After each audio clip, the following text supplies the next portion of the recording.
여러분은 주식 투자할 때 이런 믿음 한 번쯤 가져보셨을 겁니다. 좋은 회사는 결국 오른다. 삼성전자 같은 대형주는 결국 버틴다. 지금 빠져도 기다리면 다시 회복한다. 그런데 시장이 정말 무서워지는 순간은 이 상식이 틀려서가 아니라 상식이 통하지 않는 판이 따로 열릴 때입니다. 내가 들고 있는 건 현물 주식인데 왜 하루 만에 계좌가 녹아내리냐고요? 회사 실적이 갑자기 반 토막 난 것도 아닌데 왜 멀쩡하던 대형주가 한꺼번에 무너질까요? 그 이유는 생각보다 단순합니다. 주식 시장 위에 주식보다 더 큰 힘으로 가격을 흔드는 또 하나의 시장이 얹혀 있기 때문입니다. 바로 선물 시장입니다. 겉으로 보기엔 뉴스가 시장을 움직이는 것 같죠. 전쟁, 금리, 환율, 유가, 경기 침체. 물론 맞습니다. 그런데 진짜 중요한 건 그 뉴스 자체보다 그 뉴스에 누가 어떤 포지션으로 먼저 앉아 있었느냐요. 같은 악재가 터져도 누군가는 공포에 던지고 누군가는 그 던짐을 기다렸다가 받아갑니다. 그리고 그 중간에서 가장 큰 돈이 오가는 곳이 바로 선물판입니다. 오늘은 이걸 아주 쉽게 풀어보겠습니다. 왜 선물이 원래는 보험이었는데 지금은 개인에게 거의 함정처럼 작동하는지, 왜 20배 레버리지가 기회가 아니라 순식간에 계좌를 태워버리는 화염방사기인지, 그리고 더 중요한 것, 왜 선물판에서 벌어진 일이 여러분 계좌 속 삼성전자와 SK하이닉스 가격까지 통째로 흔드는지 연결해서 보겠습니다. 끝까지 보시면 앞으로 시장이 급등할 때도 급락할 때도 적어도 왜 오르는지 왜 떨어지는지를 예전보다 훨씬 냉정하게 읽게 되실 겁니다. 선물을 가장 쉽게 설명하면 미리 가격을 정해두는 약속입니다. 예를 들어 빵집 사장님을 한번 떠올려 보세요. 이분에게 가장 무서운 건 밀가루 가격 급등입니다. 지금은 한 포대에 3만 원인데 2달 뒤 5만 원이 되면 빵을 팔아도 남는 게 없죠. 반대로 밀 농사를 짓는 사람은 가격 폭락이 무섭습니다. 열심히 수확했는데 시장 가격이 무너지면 수익이 통째로 증발하니까요. 그래서 두 사람이 약속하는 겁니다. 2달 뒤에도 한 포대 3만 5천 원에 거래합시다. 이게 선물의 출발이에요. 원래 목적은 돈을 한탕 벌자는 게 아니라 미래의 불확실성을 줄이는 것이었습니다. 문제는 여기서부터 시작됩니다. 빵도 안 굽고 밀도 안 키우는 사람이 들어옵니다. 이 사람은 오직 하나에만 관심이 있어요. 가격이 오를까, 내릴까. 그러니까 상품 자체가 아니라 가격 변동 그 자체에 베팅하는 시장으로 바뀌기 시작한 거죠. 여기서 개인 투자자를 가장 강하게 끌어당기는 단어가 등장합니다. 바로 레버리지입니다. 쉽게 말해 작은 돈으로 큰 판에 들어갈 수 있다는 뜻이죠. 겉으로 보면 정말 매력적입니다.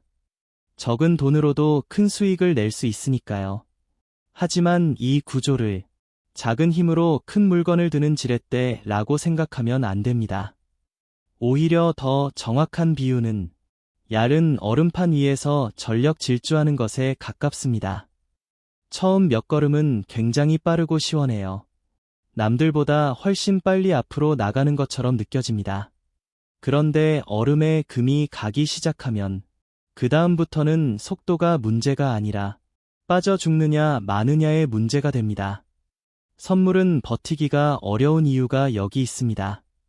현물 주식은 떨어져도 일단 내가 판정패를 인정하지 않으면 계좌 안에 남아있기라도 하죠. 하지만 선물은 다릅니다. 반대 방향으로 크게 움직이면 내 의지와 상관없이 정리당합니다. 사람들은 흔히 말합니다. 조금만 반등하면 본전인데, 그런데 선물판에선 그 조금만이 오기 전에 이미 퇴장당하는 경우가 많아요. 개인이 선물판에서 지는 이유는 분석이 부족해서만이 아닙니다. 구조적으로 오래 버틸 수 없는 게임에 들어가기 때문입니다. 여기서 많은 분들이 이렇게 생각하십니다. 나는 선물 안 하는데요. 그런데도 영향을 받습니다. 왜냐하면 시장은 칸막이처럼 분리돼 있지 않기 때문입니다. 이걸 계곡물로 비유해 보겠습니다. 산 위쪽에 큰 저수지가 하나 있어요. 그 저수지가 선물 시장입니다. 그리고 아래쪽으로 여러 갈래 물길이 이어집니다.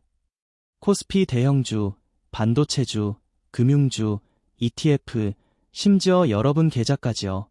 평소에는 조용합니다.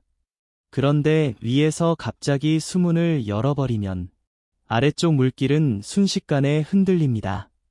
선물 시장에서 큰 매도가 나오면 기관과 외국인은 현물과 프로그램 매매를 연동해서 움직입니다.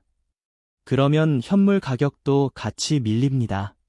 현물 가격이 밀리면 다시 공포가 커지고 개인이 던집니다.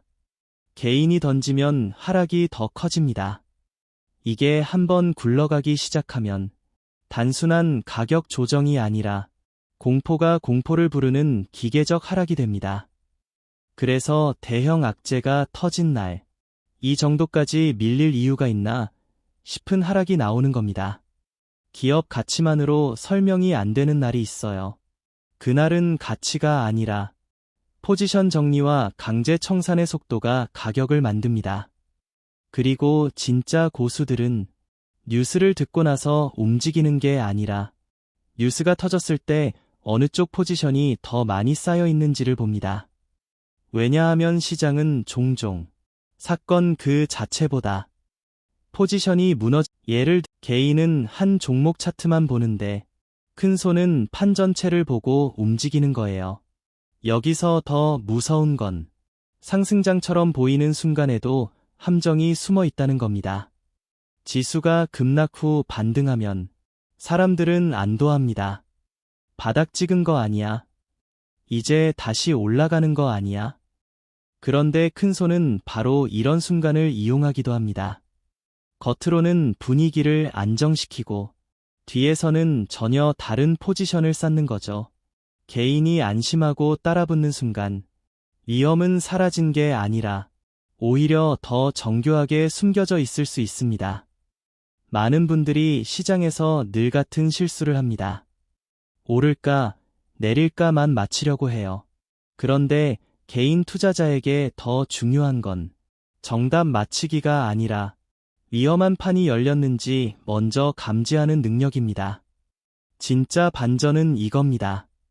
선물은 일부 사람만 하는 고위험 상품처럼 보이지만 실제로는 그 충격이 현물, ETF, 연금계좌, 우량주까지 번져서 선물을 하지 않는 사람도 결과를 같이 맞습니다. 즉, 나는 조심한다고 끝나는 게 아니에요. 판이 흔들리면 같은 배 안에 타고 있는 셈입니다. 그래서 지금부터는 무조건 상승, 무조건 반등 같은 말보다 다음 체크리스트를 먼저 보셔야 합니다. 첫째, 지수가 오를 때 거래대금과 수급이 같이 붙는지 보셔야 합니다. 지수만 반짝 오르고 실제 힘이 약하면 짧은 반등일 가능성이 큽니다. 둘째, 외국인 수급을 볼 때 현물만 보지 말고 선물 방향을 같이 봐야 합니다. 겉으로 현물을 사는 것처럼 보여도 선물에서 반대로 베팅하고 있을 수 있습니다. 셋째, 유가, 환율, 금리 같은 것이 변수 중 하나라도 급격히 흔들릴 때는 대형주조차 안전지대가 아닐 수 있습니다. 넷째, 급락 뒤 급반등이 나왔을 때 놓치면 안 된다는 조급함이 커질수록 오히려 한 걸음 물러서서 봐야 합니다. 시장은 여러분이 불안할 때 돈을 잃게 만들고 조급할 때 가장 비싼 가격에 사게 만듭니다. 결국 개인이 시장에서 살아남는 방법은 천재처럼 맞히는 게 아닙니다.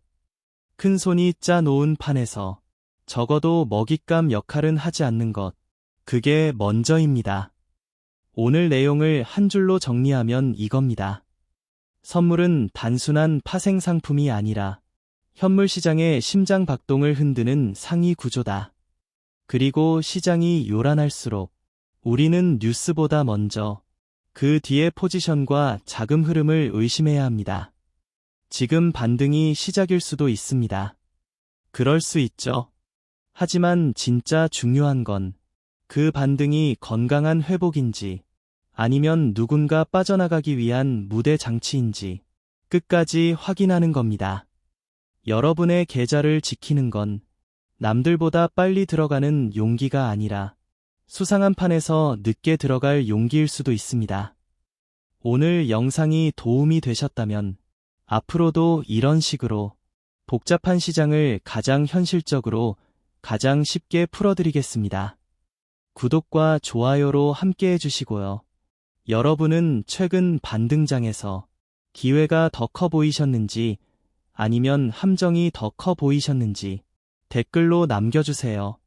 다음 영상에서는 외국인 수급을 볼 때 개인 투자자가 가장 많이 착각하는 포인트, 그리고 뉴스 헤드라인만 보고 따라 들어가면 위험한 이유를 더 구체적으로 다뤄보겠습니다.